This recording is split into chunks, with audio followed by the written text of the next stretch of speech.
गई और हर यूथ के हाथ में दारू का बोतल, गांजा, भांग, चरस, अफीम,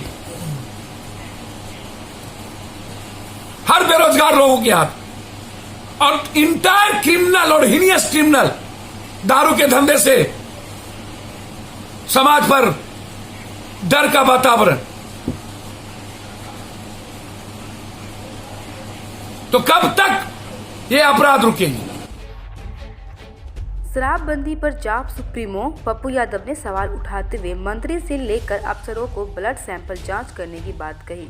उन्होंने सत्ता पक्ष और विपक्षों को भी ब्लड सैंपल की जांच करने की मांग की।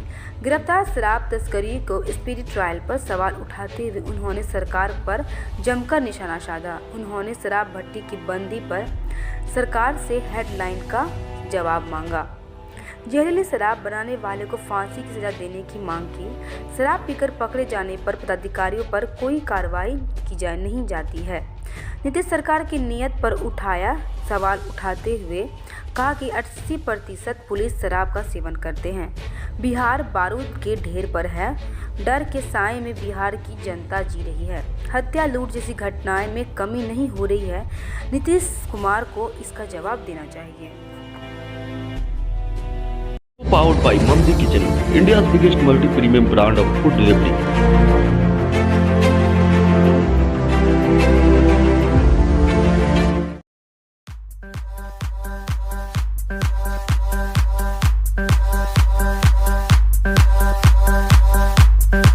Sri Event, a complete event planner. कबूल करिए। नीतीश जी के नियत पर मेरा सवाल नहीं है, लेकिन इच्छा शक्ति और जो उनके चारों तरफ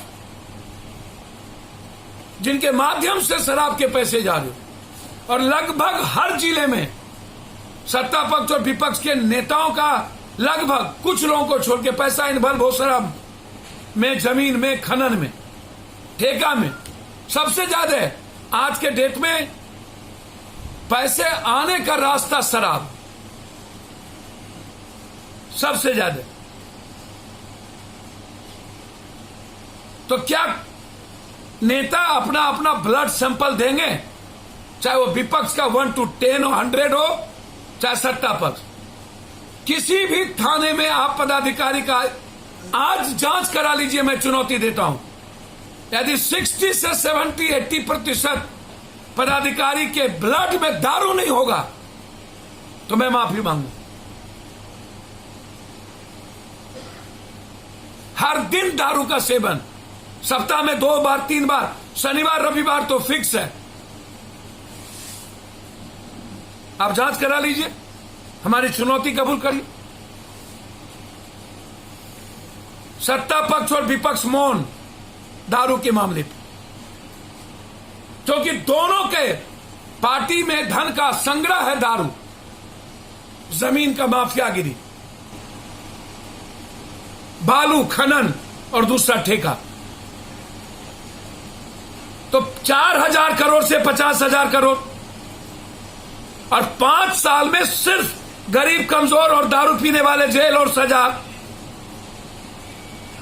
6 महीने में सजा किसी को नहीं, किसी का बैंक अकाउंट सीज नहीं, बेनामी संपत्ति सीज नहीं, किसी का ब्लड सैंपल नहीं लिया गया।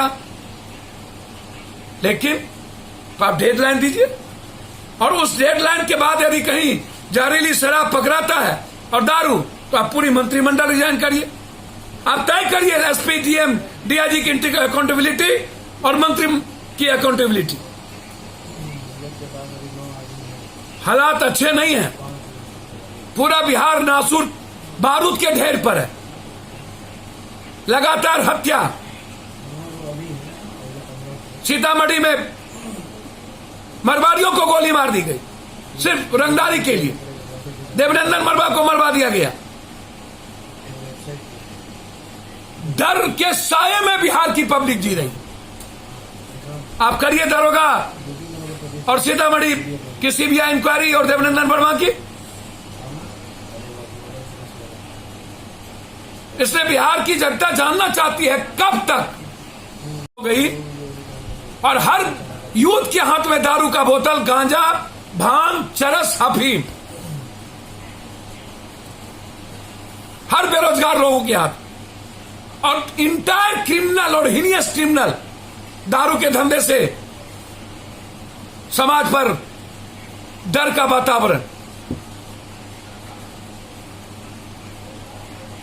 तो कब तक ये अपराध रुकेंगे?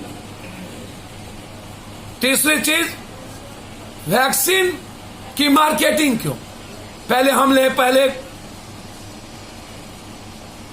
80 करोड़ वैक्सीन जब तक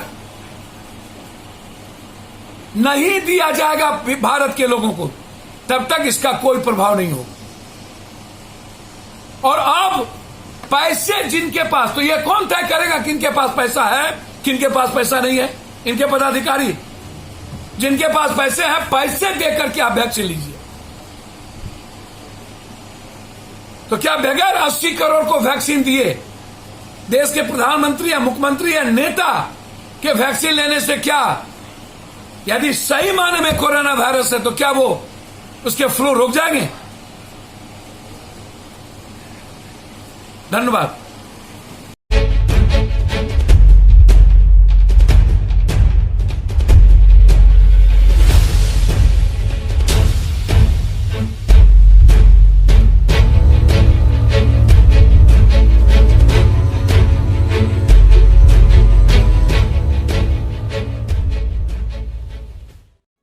ऐसे ही खबरों के लिए करें से 24 लाइव को सब्सक्राइब, साथ ही साथ दिए गए बेल आइकन को भी दबाएं। Thank you.